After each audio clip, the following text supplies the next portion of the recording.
Hi guys and welcome back to Brainwash. See, you don't need to be a genius to make bad films. But then you need to have some special tadke wala talent to make a movie so bad that it somehow turns out to be great. See, there are bad films and then there are films that are so bad that they are hilariously good. And these are the films that you can just sit and watch with your friends and just laugh out loud. And today we're gonna look at the top 10 films that are so bad that they are actually good. Also, this is a fun list and these movies are actually bad. So don't think that we are praising them for the fuck of it. These movies have a cult following just because of how bad they are. And that's why they're on this list. Now that we have that cleared, let's get started. Number 10, Suryavancham. The credit for this terrible film getting a cult status goes to Setmax and Setmax alone. Be it the holidays, festivals, weekday, weekend, it doesn't matter. One thing that was always present on Setmax was Suryavancham, and that is still the case. The film story was quintessential Bollywood. A broken relationship between a father and a son, both played by Bachchan because this was his down period before he made a comeback with KBC and Mohabbatein. Anyways, their relationship is fueled by ego and misunderstandings, which eventually gets sorted when the father realizes that his son is an absolute gem. The same son who can't even change his mark sheet because he doesn't know how to write 100. I mean, there are just too many hilarious 90s Bollywood scenes that are shot so badly, with a badly written storyline in this film to not end up being funny. Amitabh on one hand plays Bhanu Pratap, who's a commanding lawyer. And then on the other hand, he plays his own son, whose name is Hira, who looks like he's fucking 50. जिसको कोई भी टपली मार के चला जाए और वो कुछ भी ना बोले. And that contrast between the two characters is hella funny. The scene where the two team up in the end to fight off Kevda Thakur because he was responsible for poisoning Thakur's kheer was legit gold. Number 9, Mission Istanbul. When a movie has both a cocky Vivek Oberoi and a Zaid Khan in it, there are little to no chances of the film being a success. But it did the exact opposite. Mission Istanbul was so bad that it ended up being actually good to sit around and make fun of. The unbelievable stuff that happens in this film is just too much. Literally, like Zaid Khan's character Sagar works for a controversial news station, which is actually a front for a terrorist organization. And the terrorists just walk in and out of that building in broad daylight, जैसे उनका कोई कुछ नहीं उखाड़ने वाला है. And then we have Vivek Oberoi, who's a Turkish commando, who carries Mountain Dew ka cans and bottles in his car so he can offer it to everyone and say डर के आगे जीत है, because the producers already knew that this was the only way they were going to make any money off of this film. Number 8, Deshtrohi. If you've never watched Deshtrohi after getting drunk with your friends, you are missing out. I mean, it's something special to watch KRK act and take himself seriously, like he thinks he's SRK or something. Deshtrohi is a film produced completely by KRK to do Khud Ke Lal. And the way that they have portrayed Mumbai in this film is beyond funny. There's literally a scene where two college kids are talking to a pan wala loudly, saying drugs बेच के हमने बहुत पैसे कमाए, and then we get a shot of KRK with his mouth wide open in shock. And that expression is on his face for the next 5 minutes of the film. We also have Gracie Singh, who went from working with Amir Khan to working with Kamal Rashid Khan in a span of 8 years. मतलब इतना क्या हो गया जिंदगी में? इतने बुरे दिन कैसे आ गए? This film also has the Oscar-deserving death scene and also dialogues like कसम गंगा मैया की and अब तो मुंबई की जमीन को पवित्र करके ही हरिद्वार स्नान करने जाएंगे. Also in the end, this idiotic hero also shoots innocent people. I mean, just we don't. You know what? Let it be. It's just too dumb. You get drunk and you enjoy it. Okay. Number 7, Awal Number. You think a movie about cricket in the 1990s with Amir Khan in it would be a hit, but Awal Number isn't. And it's quite simple to see why. In this film, Ronnie is a cricketer whose performance drops after his ego inflates. And then he's replaced by a younger cricketer who takes his spot in the team. And then he does something जो हर dropped Indian player करता है. वो एक terrorist group के साथ मिलकर एक 50,000 capacity के स्टेडियम में बॉम्ब लगाता है. I mean, what the fuck? But तभी उसका बड़ा भाई played by Dev Anand comes to the rescue. He's a police officer and is also the head of the selection committee of the Indian cricket team. And he literally uses the truth serum to find the truth. And he flirts with girls half his age. And all of this is because guess who's the director of this film? Yes, Dev Anand himself. Just so you know how unintentionally hilarious this film is, there is only one scene where Cindy Crawford के photo पे माला लटका के ये दिखाया गया है that she is Dev Anand and Aditya Pancholi's deceased stepmother.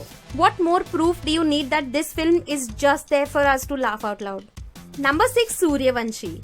If you want to see Salman Khan in a He-Man ka cosplay, this is your film. I mean, this 2-hour 47-minute film has a ton of bad makeup, bad hair and bad outfits that can make you laugh out loud on their own. But Suryavanshi is also a story of reincarnation, which is just so fucking weird. It's actually a very troublesome film in the post-Me Too era because in the past life, this He-Man was actually an asshole, where he had sex with the princess and then left her to avenge the death of his friend. And then she commits suicide because she's not a virgin anymore. But somehow it gets weirder, as she's now a ghost that haunts the entire village, and Salman Khan is reincarnated as an NRI who's forced into getting married to someone else.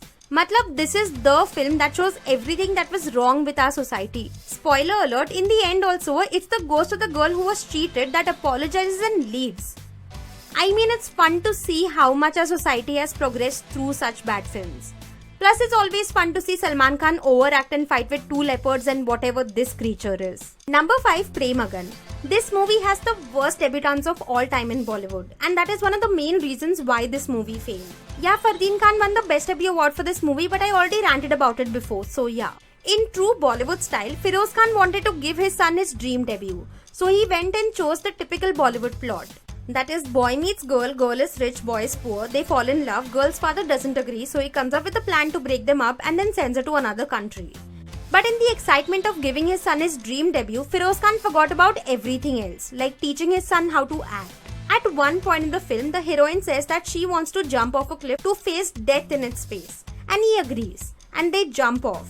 But because she's Sapna, jiska kaam sapne dekhna hai, and he's Suraj, whose catchphrase is too long to read, are the main leads of this movie, so they survive. This movie is just weird. It's filled with sexual innuendos like the exercise song, the whole Haseen Dard. It's poorly acted because bro Fardeen Khan, and poorly directed and lazily written. But it's so fucking fun to laugh at. Number 4, Tarzan the Wonder Car. We can all admit that we have watched this film while growing up and we might have even enjoyed it because as kids we were dumb. But also because this film is as cartoonish as a film can get.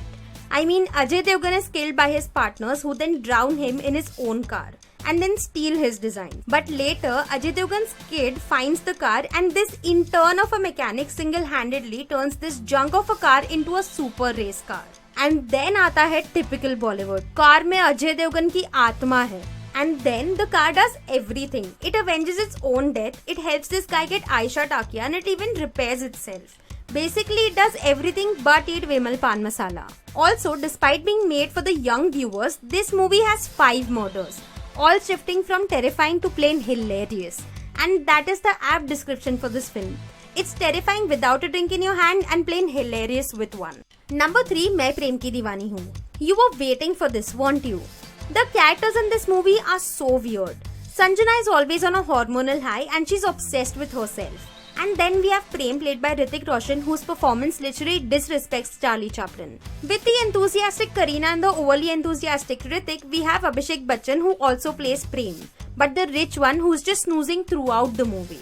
This movie is at a certain pace, and then it just comes to a screeching halt when Abhishek Bachchan enters, and my god does it go downhill.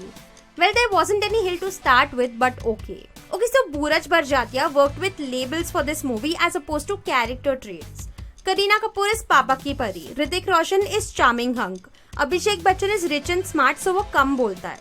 Kareena's dad is understanding, her mom is a monster, and her older sister is mummy ki chamchi.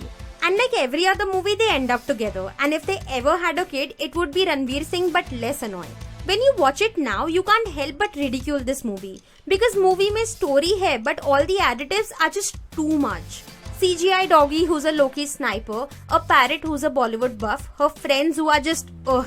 And you know what the biggest joke is? Taran Adarsh gave this movie 3.5 stars and wrote very highly about it. How?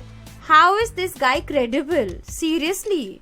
Number 2, Jani Dushman. Believe it or not, the makers were actually hoping that this movie will be a hit because it has a huge star cast. And thank God it wasn't, because no one should be forced to pay money and watch this crap.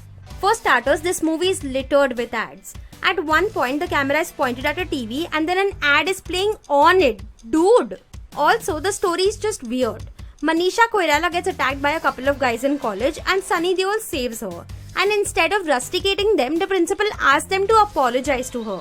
And then everyone tries to convince Manisha Koirala to forgive them. And Sonu Nigam, who's in this movie, I don't know why, tells her that she's too ghamandi about her looks. Like, bruh, relax. Also situation देख के बात कर. And then Sunny Deol leaves for some work and Manisha Koirala starts getting remissions of her previous life and all of that shit. And then she actually gets assaulted and her lover from her previous life seeks revenge on the men, which calls for cheap CGI and gandhi copies. And not to forget these amazing lyrics. Like the makers of this film, make sure you don't take this movie seriously. All in all, it's a fun watch when you watch it ironically with a beer in your hand. Number 1, Gunda. Each and every one of us knew that Gunda would be on the top of this list. And rightly so. I mean, how can you make a serious film with character names like Bulla, Lambu Atta, Ibu Hatela, Potte and literally a character named Chutia? I mean, how did the censor board even approve this at the time? See, the story of Gunda is very simple and typical. It's a Bollywood revenge story where Shankar takes revenge for the death of his sister and his father. But this movie is uniquely bad and good at the same time because of how fucking absurd the characters are. And how their names were just written so that they could rhyme it with something else. Like the famous Bulla and Kulla rhyme, the Hatela and Kela rhyme, and then there were several others in this film. Like Hollywood had musicals. This was Bollywood's attempt at making a film with rhymes where the actors suddenly start doing rhyming poetry for no reason. And therein lies the beauty of Gunda. You never know when you're gonna get hit by a nonsensical poetry. And the suddenness always makes you laugh. This movie has a 7.3 on IMDb for fuck's sake. And as Biswa Kalyanrath once said, Gunda is a movie that is way ahead of the concept of time. So guys, this was our video of the top 10 Bollywood movies that are so bad that they're actually hilariously good. Do let us know in the comments below which of these movies have you watched. And are there any other movies that you would add to this list? Let us know. Also guys, do let us know in the comments below what are the videos you want us to make next. Follow our social media handles to get to know us better, like and share this video and subscribe to Brainwash for more videos like these.